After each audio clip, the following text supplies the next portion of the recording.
Hello दोस्तों, कैसे हैं आप। उम्मीद करती हूँ आप सभी बहुत अच्छे होंगे। चलिए जानते हैं अपनी आज की कहानी के बारे में।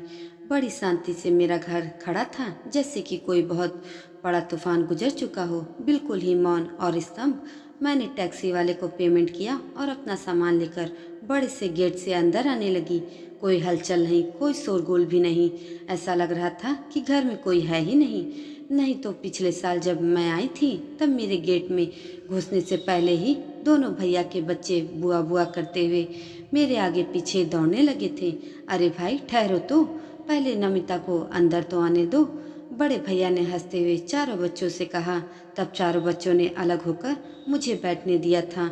मैंने भी अपना पर्स खोलकर सबसे पहले उन्हें चॉकलेट थमाया, फिर उनके गिफ्ट निकाल कर दिए। दिन भर पूरे घर में बच्चों की आवाज़ गूंजती रहती थी, क्योंकि उस समय स्कूल भी बंद था। बच्चे दिन भर घर में रहते थे तो उधम मचाया करते थे। हमारा बड़ा सा आंगन, जो हमारे भी बचपन का गवाह था, अब नई पीढ़ी का भी बहुत ही खुश नसीब आंगन था। मैं अपना सूटकेस खिसकाती हुई ड्राइंग रूम तक आ चुकी थी। दरवाज़ा मेरे स्वागत में खुला हुआ ही था, मगर अंदर भी कोई नहीं था। माँ, आप कहाँ हो? मैंने आवाज़ देकर अपनी उपस्थिति दर्ज कराई। कहीं से कोई आवाज़ नहीं आई। अंदर घुसकर जैसे ही मैंने आंगन को देखा, मेरा दिल टूट गया। अब वहाँ एक ऊंची दीवार खड़ी हो चुकी थी, मतलब बीच में बंटवारा हो चुका था। अपने कमरे के पीछे वाले बालकनी में माँ अकेले बैठी थी। उन्हें मेरी आहट भी नहीं सुनाई दी।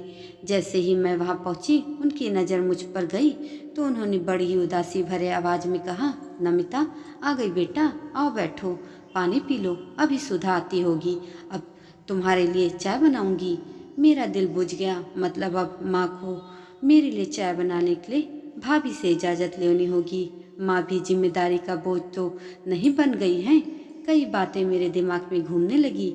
मुझे चुप देखकर माँ ने फिर से कहा, कहाँ खोई है तू नमिता? नहीं माँ, मैं पहले फ्रेश हो जाऊँ, उसके बाद ही कुछ लूँगी। आप आराम से बैठिए, मैं नहा लेती हूँ। ठीक है बेटा, यहीं मेरे बाथरूम में तू नहा ले और अपना बैग भी यहीं रख दे। क्यों माँ? फिर मुझे याद आया, मेरा कमरा जो शादी से पहले मेरा होता था, वह तो बड़े भैया के हिस्से में चला गया है। मेरा मन फिर से कचोट गया। बचपन की यादें भुलाए नहीं भूलती। बड़े बुझे मन से मैंने अपने सूटकेस से कपड़े निकाले और तौलिया लेकर बाथरूम में घुस गई। सावर की ठंडी फुहारें मेरे शरीर को तो ठंडक पहुंचा रही थी, मगर मेरा मन उबल रहा था। कई बार माँ की बातें फ़ोन पर आ जाती थी। नमिता, अब तेरे बाबूजी के बाद दोनों भाई वैसे नहीं रहे जैसे पहले थे। मेरे अंदर इतनी ताकत नहीं जैसे तेरे बाबूजी में थी।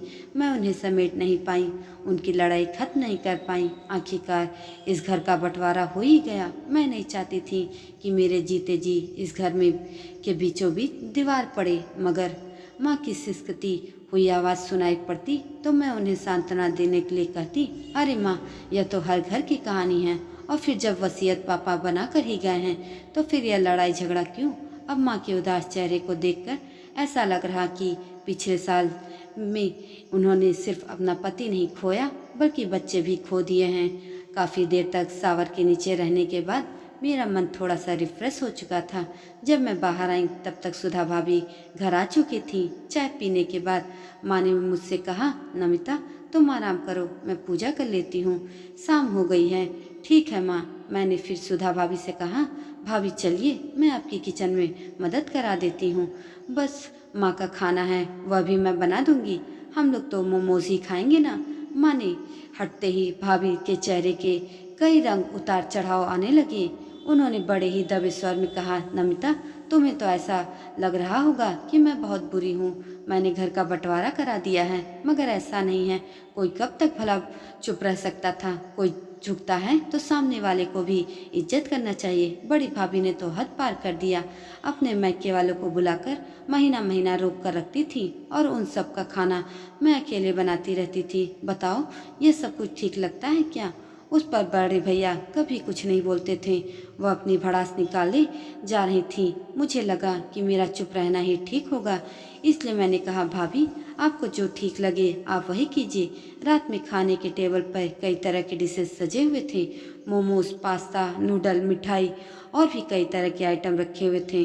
प्रवीण भैया के चेहरे पर मेरे आने की खुशी दिख रही थी। अच्छे से खाओ नमिता, सब तुम्हारी पसंद का ही है।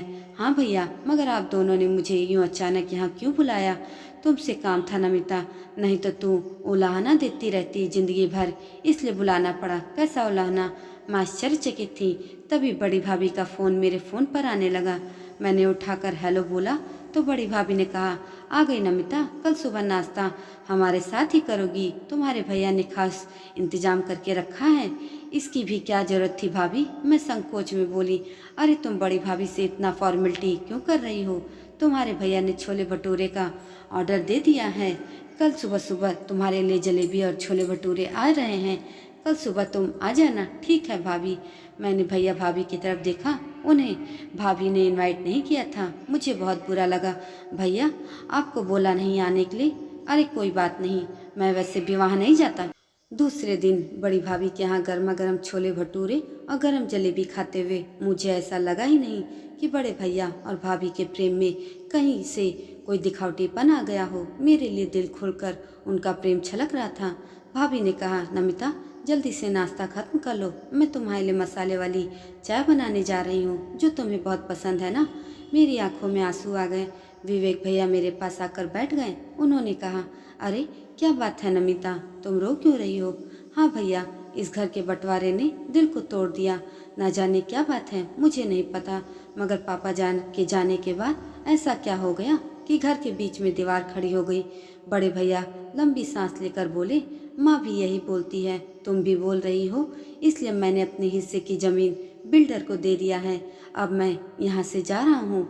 मैंने अपने लिए एक फ्लैट ले लिया है। फ्लैट ले लिया है, मगर कहाँ? मैं आश्चर्य से भर उठी। गोविंद नगर में सूर्य अपार्टमेंट में। जब चाहो तब चली आना। वैसे जब भी गृह प्रवेश होगा मैं तुम्हें फ़ोन करूँगा। मेरे पास कई प्रश्न थे, मगर मैं चुप रहकर नीचे आ गई। तुम्हारा नाश्ता कैसा रहा? प्रवीण भैया के पूछने पर मैंने कहा, बहुत अच्छा, मगर कुछ कमी थी। क्या? आपको पता है कि बड़े भैया अपना घर बेचकर सूर्य अपार्टमेंट में अपना फ्लैट ले रहे हैं? नहीं, मुझे नहीं पता था। प्रवीण भैया ने कहा, मैं भी तुम्हें यही बताना चाह रहा था कि मैं यह ज़मीन बेचकर दूसरा फ्लैट लेने वाला हूँ। इस घर में न धूप आती है न हवा, कुछ भी नहीं आता।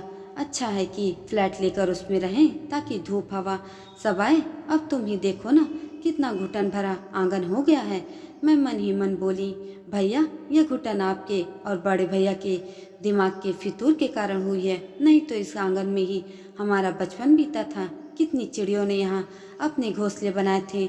झूठ झूठ का घर बनाकर हम खेले थे, मगर अब यहाँ सांस ही नहीं आ रही है। मैं चुप ही रही। मैंने ऊपर से यही कहा, आप बिल्कुल सही कह रहे हैं भैया, यहाँ तो घुटा सी लगती है, हवा का नामो निशान नहीं है। नमिता माँ जिद कर रही है बड़े भैया के पास जाके रहने के लिए, तो शायद माँ अगले महीने बड़े भैया के पास चली जाएंगी। तब तक मैं इस ज़मीन के सारे फॉर्मेलिटीज़ पूरी कर लूँगा। क्या माँ भी एक जिम्मेदारी है? उसका भी बंटवारा हो, कभी यहाँ तो कभी वहाँ। अगर आज पापा होते तो शायद किसी को हिम्मत नहीं होती इस घर में दीवार उठाने की। मैंने भैया से कहा, भैया कुछ दिन के लिए माँ को मेरे पास भेज दीजिए। पर क्यों? प्रवीण भैया आश्चर्यचकित हो गए। मेरा मन नहीं लगता भैया, दोनों बच्चे हॉस्टल में हैं, भुवन टूर पर ही रहते हैं, मैं ज़्यादातर अकेली रहती हूँ, तो मेरे साथ बोलने बतियाने वाला कोई तो रहेगा। हाँ ठीक है, कुछ दिनों के लिए तुम माँ को ले जाओ। ठीक है भैया, मैं ले जाती हूँ। मैं माँ को साथ लेकर गाड़ी में बैठ गई। माँ के उदास चेहरे पर कोई खुशी तो नहीं थी, मगर कुछ दिन बेटी के साथ रहने की एक संतुष्टि थी। कम से कम उनके मन को टटोलकर उनकी भड़ास तो निकाल दूँ। बेटी हूँ तो अपना फर्ज पूरा कर दूँ। एक और बंटवारा मैंने कर लिया था, माँ की खुशियों का बंटवारा। दोस्तों, इस कहानी से आपको क्या सीख मिली कमेंट करके ज़रूर बताइएगा, और ऐसे ही अन्य कहानियों के लिए मेरे चैनल को भी सब्सक्राइब जरूर करिएगा। धन्यवाद।